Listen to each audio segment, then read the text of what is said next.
When I turn on my left signal, it blinks very quickly, which means there's a short in the system. And I can actually see in the reflection on my garage wall that it's blinking in the front. So that must mean the back signal is out. So if I go back here, the red brake light is on.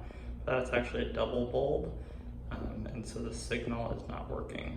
It's really simple to replace. I'll open up the trunk and show you how. Just inside the trunk, we need to pull back this fabric. So there are 3 things we need to remove. This hold for the netting that actually screws out.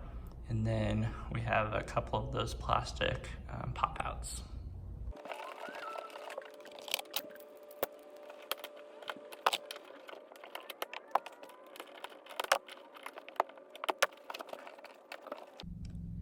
This is difficult to show, but when I pull this fabric liner back, there are 2 plastic nuts to unscrew, and then you can pop the brake light assembly out.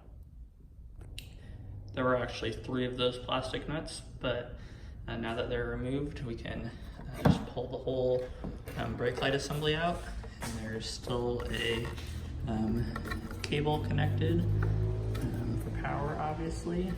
I'm not even gonna bother unsnapping that, because I can just twist the actual light out right there, and that's the light we need to replace. If we look closely, one of the filaments is probably burned out.